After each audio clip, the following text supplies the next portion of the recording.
그 몇 달 동안 장관님 그 안경 너머로 보이는 눈과 우리 전기가 쓴 안경 너머로 보이는 눈이 저랑 비슷합니다. 너무 어떻게 해서 지금까지 많이 우셨으니까요. 저희가 잘하겠습니다. 구체적으로 뭐 어떤 역할을 한다 이런 부분에 대해서는 제가 드릴 말씀은 아닌 거고요. 왜냐하면 저는 저를 희생하는 역할까지 포함해가지고 무엇이든지 해야 된다는. 민주당을 획기적으로 개선하고 국민의 신뢰를 회복할 만한 의지가 확인된다면 언제든지 만나겠습니다. 그것이 아니라면 의미가 있겠는가 하고 생각합니다. 민주당의 큰 어른의 느닷없는 신당 창당 선언은 말씀하신 희망도 아니고 새로운 정치도 아닙니다. 그저 민주당과 지지 세력의 분열만을 가져올 것입니다. 정치권 현안 짚어보겠습니다. 정무김 전 새누리당 의원, 현근택 민주연구원 부원장 나오셨습니다. 어서 오십시오. 안녕하세요. 정우빈 전 의원님, 윤석열 대통령이 이르면 이번 주 초 미뤄둔 추가 개각을 할 것으로 보입니다. 한동훈 법무부 장관이 교체 대상에 포함된다 이런 전망이 나옵니다.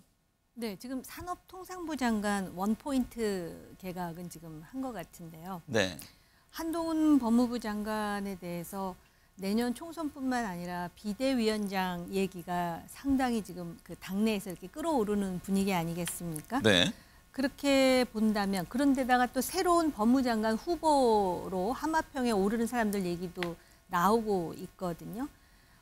그런 거 봐서는 조만간 결국은 새로운 법무장관을 뽑는 추가 개각을 하지 않을까 그런 예상이 듭니다. 네. 현근택 부원장님. 네. 여권 위기를 수습할 국민의힘 비대위원장에 방금 전에 말씀하셨듯이 한동훈 법무부 장관이 거론됩니다.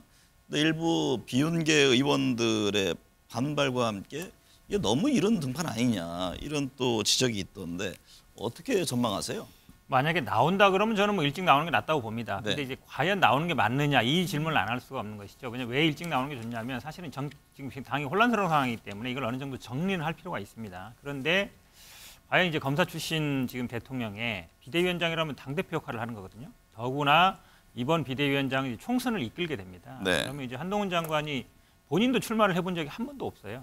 그런 분이 과연 사실은 이제 총선 과정이 가장 어려운 건 공천 과정입니다. 네. 공천 과정과 그리고 공천 과정에서 잡음을 없애고 정리하고 그다음에 선거를 이끌어가는 과정인데 그걸 과연 할 수 있겠느냐. 검사는 사실은 그냥 불러서 물어보고 판단만 하면 되거든요. 근데 이 공천 과정이나 선거 과정은 그 복잡한 그 전후 관계라든지 사정이라든지 정치적인 그 많은 고려를 해야 되는데 그건 할 수 있겠느냐. 제가 보기에는 좀 부적절하다. 네. 과연 이제 평생 수사만 하신 분이 이 선거를 이끌고 복잡한 공천 과정을 이끌어 나갈 수 있겠느냐. 저는 좀 부정적으로 보고 있습니다.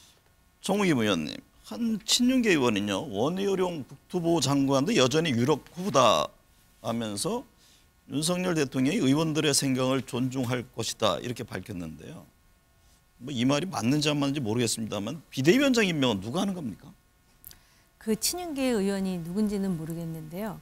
윤석열 대통령이 의원들의 생각을 존중할 거라고 밝히면 마치 또 윤석열 대통령이 권한을 행사하는 것처럼 오해할 사람들이 많지 않겠습니까? 그렇죠. 일단 정치권에 있는 사람들이 이러한 임명과 관련해서 규정을 잘 숙지해야 될 필요가 있다고 생각하고요. 원래 이런 상황에서 비대위원장의 임명권자는 당대표거든요.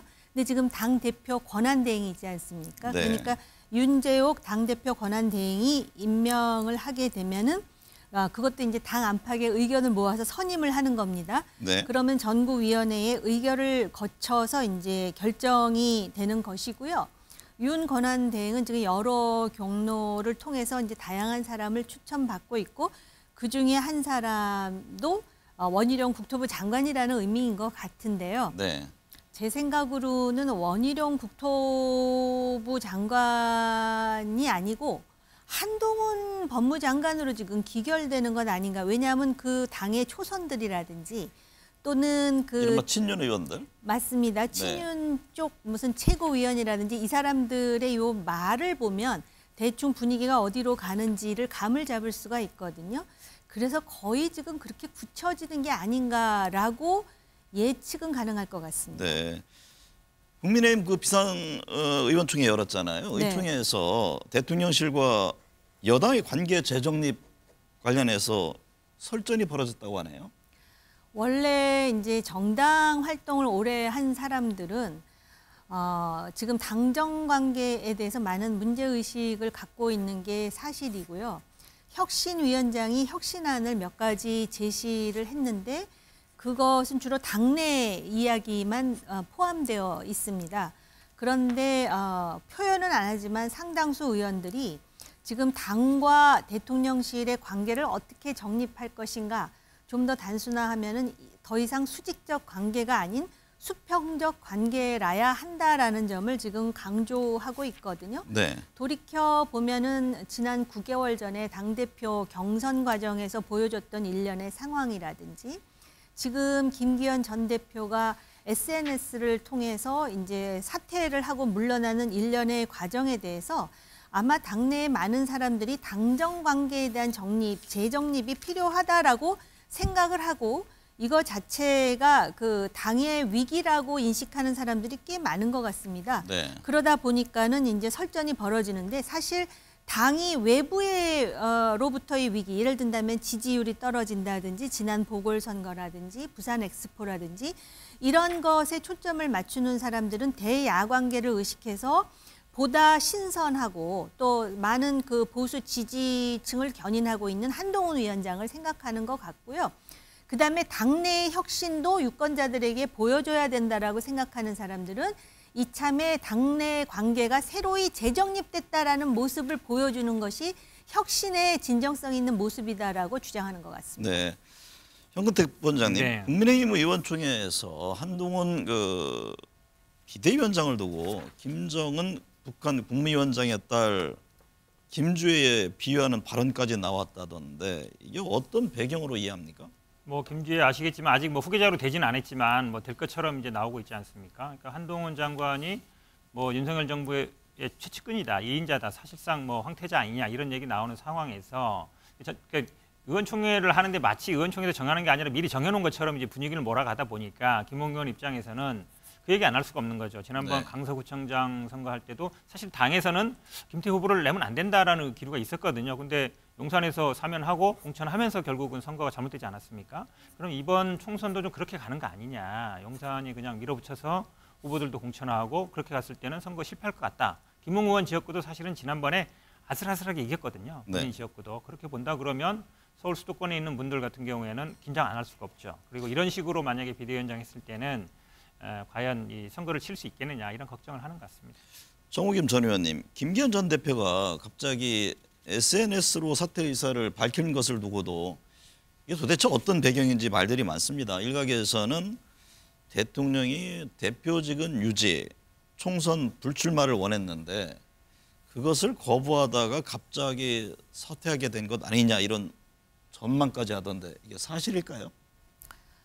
뭐 언론 보도를 통해서 이런 얘기들이 계속 나오고 있고 또 굉장히 호기심을 갖는 것 같습니다. 많은 사람들이. 근데 네. 이거는 한참 시간이 흐른 후에 김기현 의원의 회고록이라든지 아니면 한번 인터뷰를 하셔갖고 넌지시 한번 물어보셔야 정답이 나오지. 넌지시 물어서 답변 안 하고 뭐 어찌됐든 간에 물어야 될 SNS로 것 사퇴 같아요. 네. 의사를 밝힌다라는 것도 사실은 흔히 보던 일은 아니고요. 그다음에 사표 내기 전에 이준석 전 대표라든지 민주당에서 탈당한 이상민 의원이라든지 또 나경원 전 의원을 만났다라는 얘기가 나오더라고요. 그러다 보니까 여러 가지 억측과 그런 소설 같은 얘기들이 나오는데요. 분명한 것은 본인이 당대표직을 내려놓겠다 했지만 울산 지역구를 내려놓겠다는 이야기는 하지 않았다라는 부분이고요. 또 사실 9개월 전에 김기현 대표가 당대표가 되는 과정에서 이것이 김기현의 능력으로 되었는가 아니면은 나름대로 뭐 여러 가지 얘기들 그리고 실질적으로 보여졌던 사실들이 있지 않습니까? 네. 김기현 대표를 대표로 만들기 위해서 수많은 사람들이 또 소위 뭐라 그래야 되나 어쨌든 포기하든지 아니면 내려놓든지 해야 되는 일련의 상황을 우리가 기억하고 있지 않습니까? 네. 그러다 보니까는 이런 상황 자체에 대해서 상당히 좀 상례적이지 않다라고 보는 사람들이 많습니다. 형본 원장님, 네. 홍준표 대구시장이 당대표가 대통령 눈치 보며 거치 결정 서글퍼라는 글을 썼고 이준석 전 대표 또한 김기현 안 좋은 모양새 당에 좋은 일 아니다라고 했는데 이 어떤 점을 지적한 겁니까? 뭐 집권 여당에서 당청 관계, 당정 관계 항상 문제는 됩니다. 뭐 수직적이라 하지만 대통령제에서 쉽지는 않은 일인데 그렇다고 해서 이게 지금 첫 번째도 아니고 이준석 대표도 윤리위로 쫓겨났고요. 그다음에 지금 김기현 대표도 지금 기자회견 안 하고 그냥 SNS만 글을 썼다는 얘기는 본인 스스로 뭐 자발적으로 물러난다고는 하지만 실제로 그렇지 않는 건 다 알지 않습니까? 근데 비대위가 벌써 지금 1년 6개월 만에 세 번째 비대위가 또 들어서는 거거든요. 그러면 사실은 윤석열 대통령 된 다음에 어떻게든 당을 자기 마음대로 이렇게 좀 통치하기 위해서 안 되니까 바꾸는 거 아니냐 이런 비난을 안 받을 수가 없는 거거든요. 네. 근데 이게 우리나라 뭐 대통령제 하에서 여당이 뭐 대통령의 뜻을 따라갈 수밖에 없지만 예전에 우리가 뭐 당 총재를 겸하고 이럴 때도 이 정도는 아니었거든요. 그래도 임기 어느 정도 가고 그러면 당이라는 거 어느 정도 자율성이 있어야 되는데 거의 무슨 검찰 하부조직처럼 다루고 있는 게 아닌가. 마음에 안 들면 바꿔버리고 마음에 안 들면 바꿔버리고 심지어 또 그래도 안 되니까 이번 그냥 내가 제일 믿을 수 있는 사람 한동훈 장관을 만들려는 게 아니냐 이런 의심을 살 수밖에 없어서 저는 이거는 여야를 떠나서 우리나라 정치 발전을 위해서 좋은 모습은 아니다라고 보고 있습니다.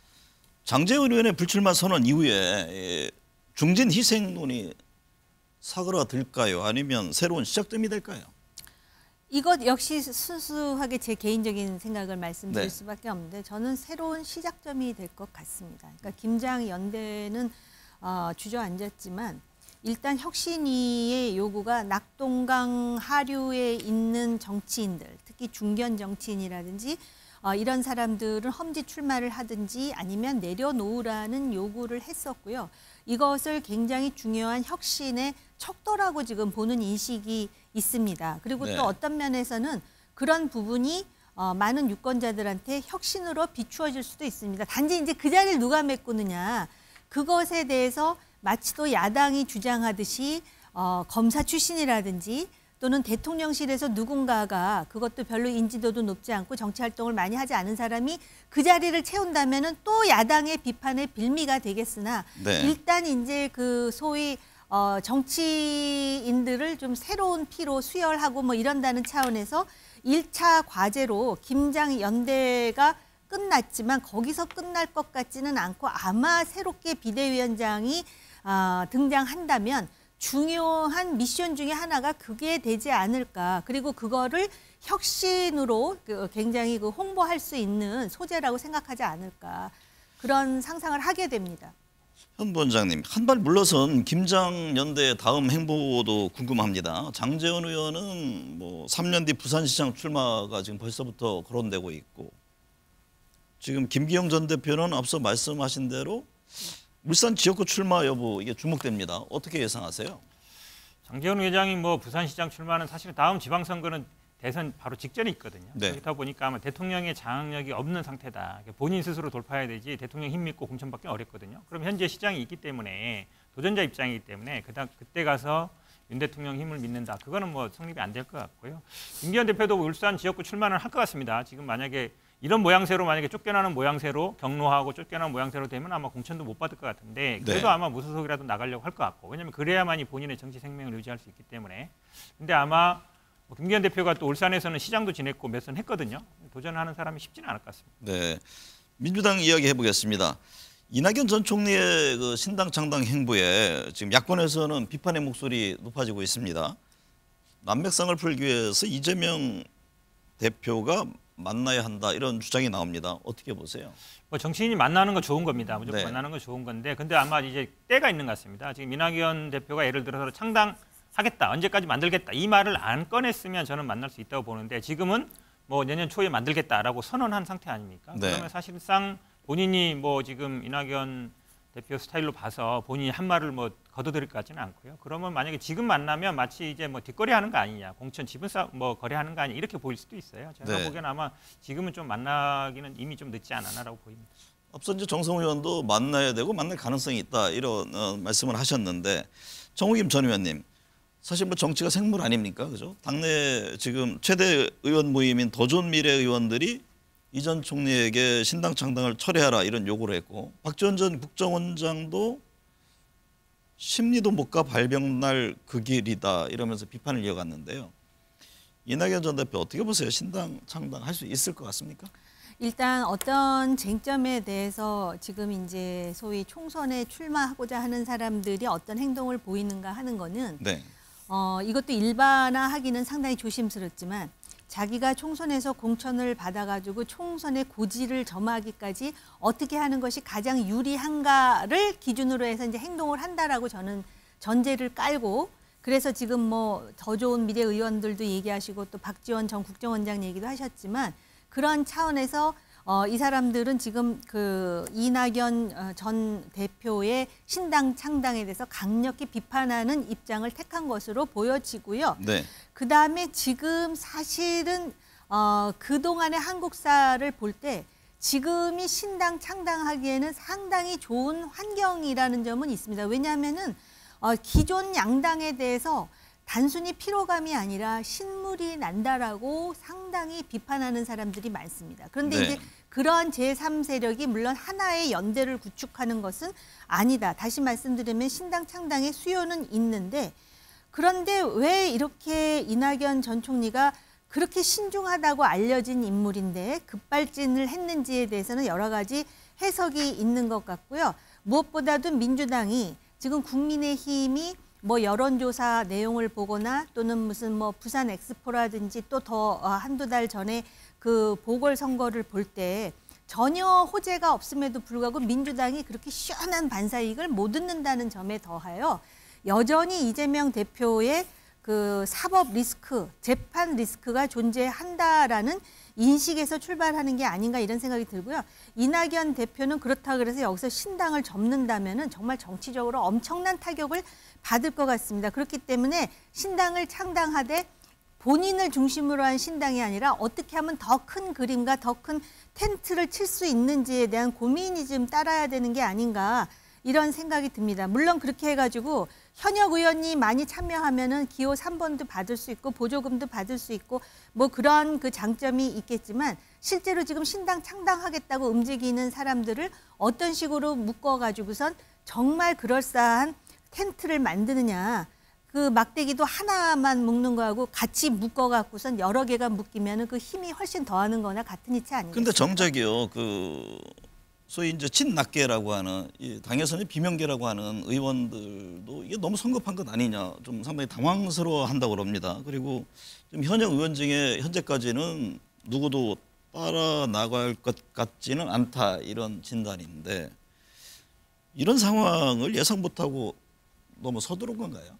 그러니까 타이밍을 보면은요, 그 이재명 대표의 최측근 중에 측근이라고 하는 그 김용 씨의 1심 재판 그 무렵에 상당히 이제 그 소위 엑셀레이터를 밟는 듯한 느낌을 받았고 또 주변에 그 이낙연 전 대표와 가깝다라고 하는 분들을 보면 본인들도 잘 몰랐다라는 이야기를 이렇게 비추는 경우도 있습니다.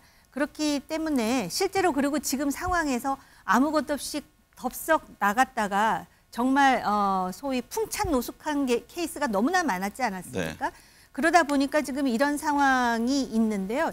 이낙연 대표의 신당이 성공하느냐 성과가 있느냐 없느냐의 여부는 결국은 현역 의원이 나가느냐 이전에 민주당의 당내 상황, 아까 정치는 생물이라고 그러셨잖아요.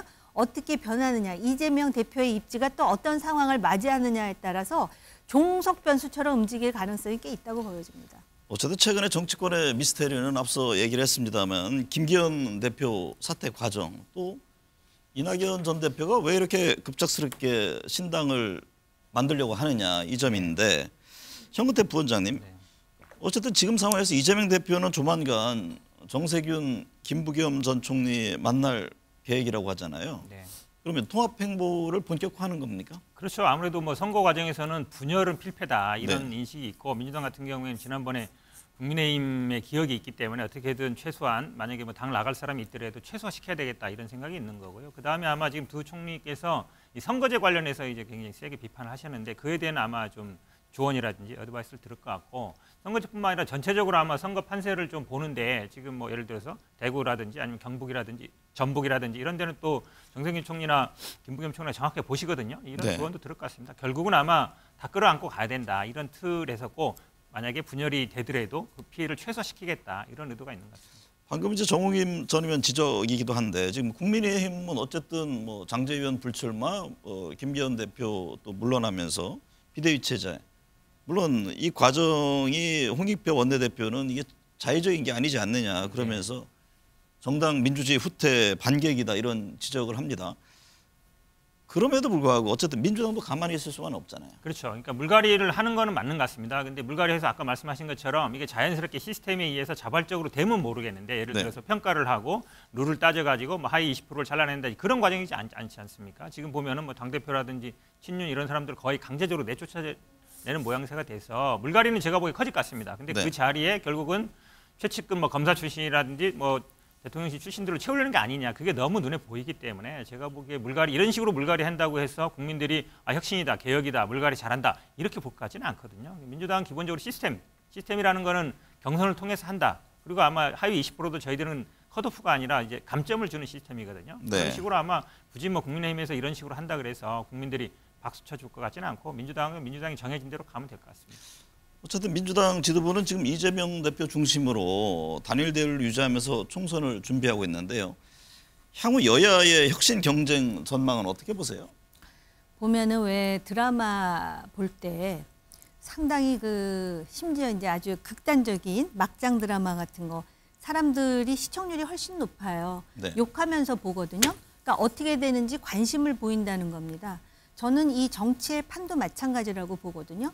지금 상황이 굉장히 유동적이기 때문에 이미 결론이 나지 않은 상황입니다. 그런 상황에서 국민의힘에 대한 관심도가 높아진 건 사실이에요. 아직까지는 두 손 들고 박수를 치는 상황은 아니라 하더라도 뭔가 변화를 보이려고 꿈틀대고 있다라는 것이거든요. 따라서 지금 만약에 예를 들어서 오래된 정치인이 나간 자리에 누가 올지에 대해서 미리 예단하고 비판하는 것은 정당하지 못하다고 생각을 하고요.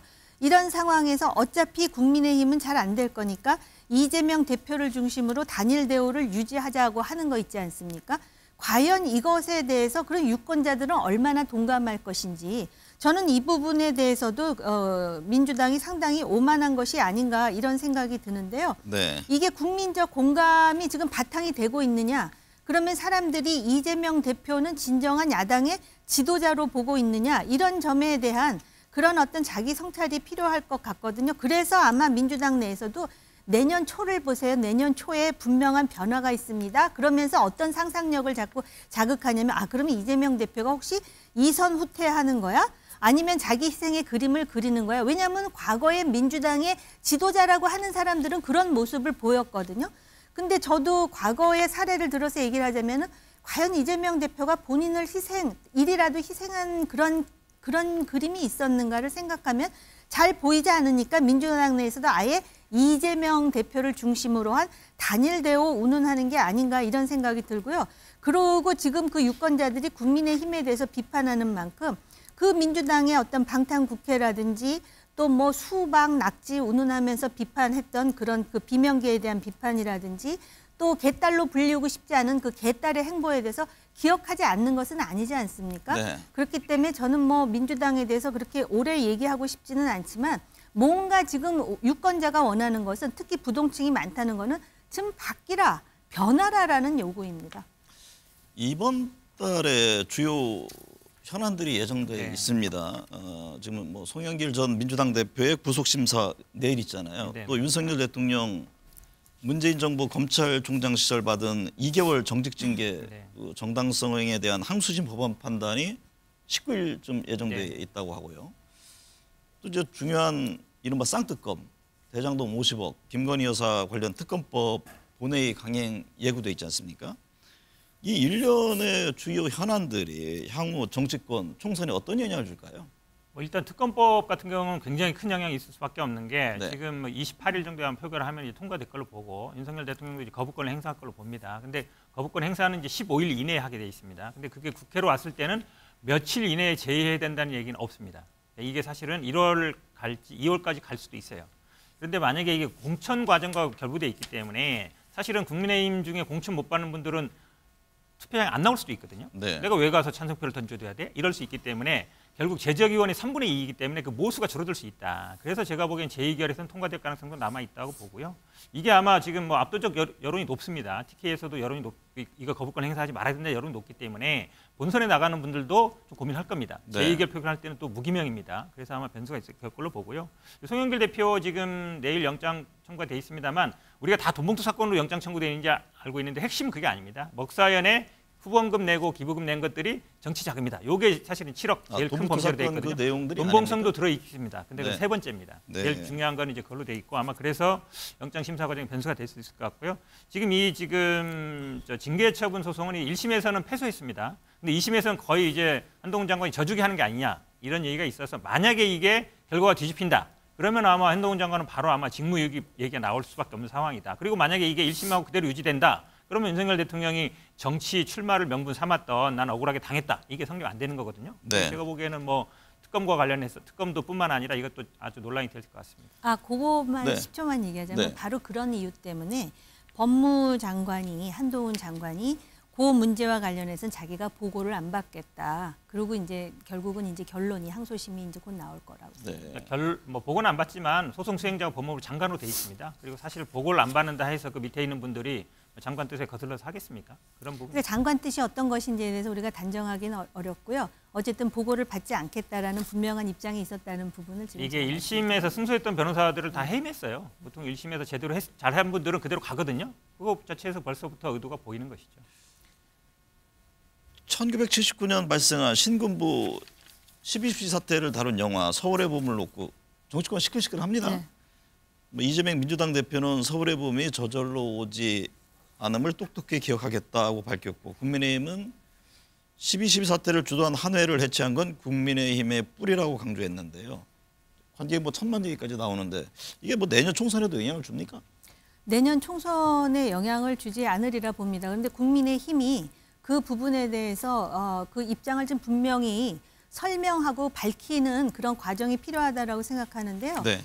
일단 12.12는 반란입니다. 비정당한 불법적 방법에 의한 권력 찬탈이거든요. 근데 그게 왜 윤석열 정부하고 비유 내지는 비교돼야 되는지 저는 이해가 안 가는 게 국민들이 투표해가지고 국민의 직접 투표로 선거에서 정당성을 부여받은 민주정부입니다. 그리고 지금 그런 얘기를 막 하잖아요. 자유롭게 견강부회. 이게 바로 언론의 자유가 보장된다는 방증 아니겠습니까?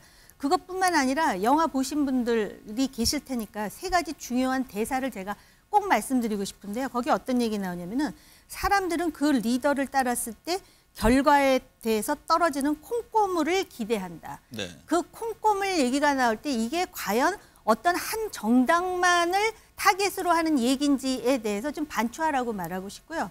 그다음에 여기 보면은 진압군, 반란군 얘기 나오면서 정치 군인과 참군인을 구분합니다. 우리가 정치 군인을 성토하다 보니까 그 영화에 나오는 참군인의 존재에 대해서 자꾸 망각하는데 참군인이 필요하고요. 그다음에 이제 아까 그 비대위원장 한동훈 뭐 또 공관위원장 검찰 출신 하면서 민주당이 비판하잖아요.